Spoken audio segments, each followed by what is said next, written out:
Hello everybody, Jardis here, and in today's video I'm currently on one of my Core Ranger builds because in one of my previous videos I received a comment from a Gabriel Boco? I do apologize if I've mispronounced that name. Well anyway, Gabriel here has requested that I post a core condition build for the Ranger because he is having some difficult time collecting hero points in the Heart of Thorns expansion. Now first, before we get into anything, Gabriel, I do have to point out that the Heart of Thorns expansion was mostly meant for group content, which means a lot of the events, including meta as well as hero point collection, are going to require a team effort. A lot of these are not soloable. I do know that there are some builds out there that can solo hero points, although I do not think any of them are killer builds, although I could be mistaken. I am not exactly an expert on this matter. This is only by my own personal experiences. Now, he had asked for a Core Condition Ranger build that is relatively cheap. Well, Gabriel, here is what I can provide for you. Now, feel free to use this build or feel free to experiment by using this as a starting point if you wish. For the gear that we are using, we are actually using the Errol's set, ERRO''S, which has the same stats as the Dire sets. Now, I know in your comment you requested named set. Well, this is the set we are going with the arrows. Now, the rune will be using is Superior Rune of the Afflicted because it increases our poison and our bleeding condition damages as well as durations. For the weapons, we will be using the axe and the torch. Now, you did ask for a named gear set, so, well, for the axe, the name that I've used, I've already transmuted this. I have used the axe by the name of Faithful. You can actually look this up in the trading post. It is relatively cheap. And as for the torch, I'm going with the Pearl Brazier. I do apologize for that. Pearl Brazier. Now, for the sigils, on the axe, I'm currently using the Superior Sigil of Fire, and on the torch, I'm using Superior Sigil of Agony.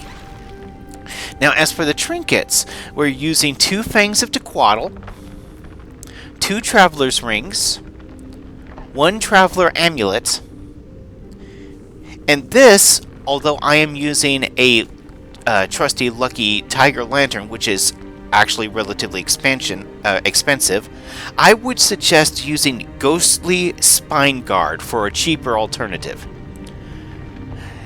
Now, collecting this named set with the runes, as well as the sigils and these weapons, as well as these trinkets, plus the Ghostly Spineguard, which I would suggest for the back piece as opposed to the Lucky Great Tiger Lantern, would come roughly to a cost of 10 gold, 13 silver.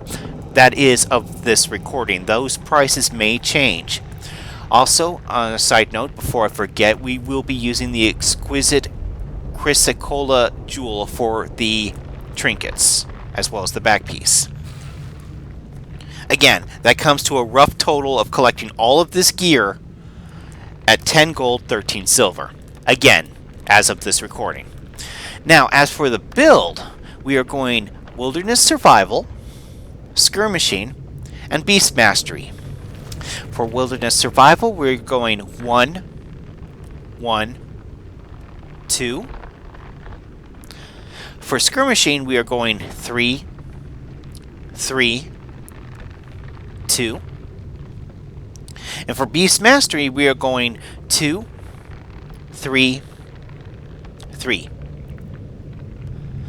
The reason why we are using the Child of Earth to create a muddy terrain when we use a healing skill is because it acts as a survival trait. Now, when we are using this, especially when we're in the middle of a fight, it will cripple, slow, and immobilize most mobs, while also granting us slight fury, which will help our survivability. For the ambidextrous, gain condition damage and gain additional condition damage while wielding a torch or a dagger. Torch and dagger skills recharge faster. Now, although we are not using a dagger, we are using a torch, so this does apply. And then finally, Wilderness Knowledge. Survival skills gain reduced recharge, grant fury, and remove conditions. Remember what I said about using the Healing Spring, which is a... oh, actually, that's a trap.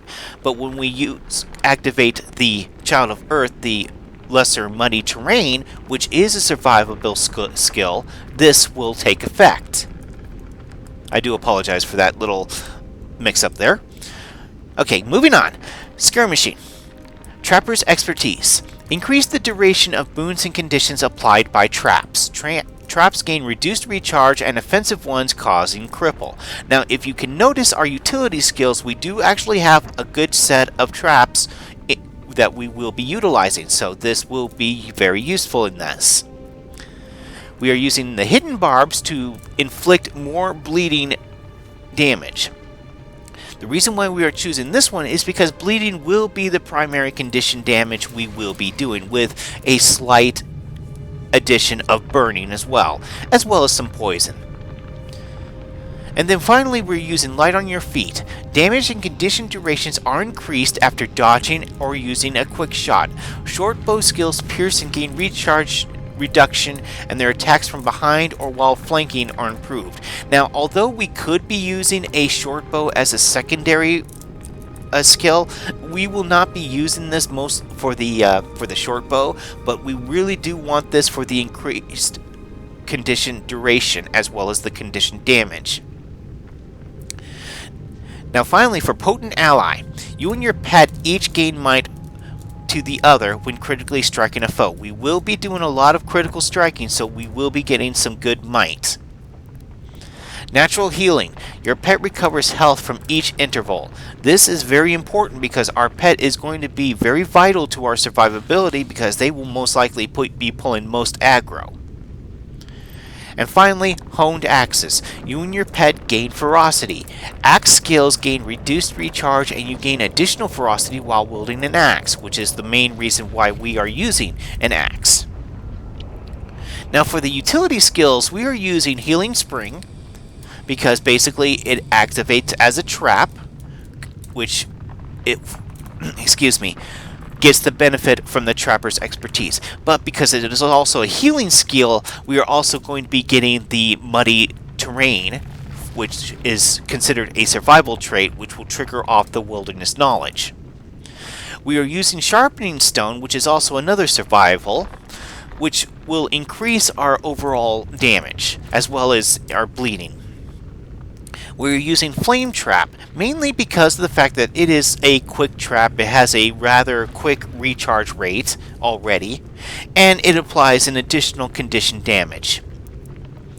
We're using Spike Trap because, as again I've stated before, bleeding will be our primary condition. Well, Spike Trap here does a lot of it.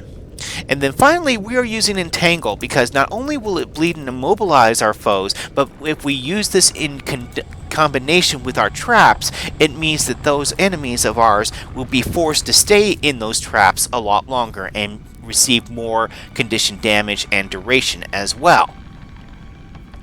Now, as for the pets, I suppose it really doesn't matter on your choice, but I am currently using the Jacaranda and the Smoke Scale. Although I would personally prefer the Jacaranda because it has some really good CC abilities. Now, to test this build, I am currently in the Verdant Brink area, just near the Creeping Crevasse hero point, which is just east of the, west of the Shipwreck Peak waypoint, which is down near the bottom by the pulsing vines down there. Anyway, we're going to come down here, and even though, again, I stated that these are probably most likely going to be needing a group event a group effort in order for these to be successful, I'm going to go ahead and attempt to do this in a solo challenge. Fury rising! Score one for me.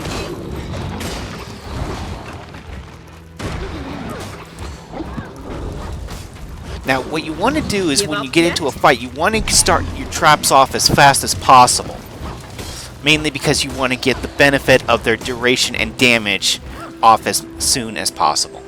And as you can see, it actually worked relatively well. But then again, this is one of the weaker hero points, but at least you have an idea of how it can be used. Anyway, I hope you enjoyed. Feel free to share this information with anybody who would like to make a Core Ranger build. And I'll see you again in the next video. Happy gaming!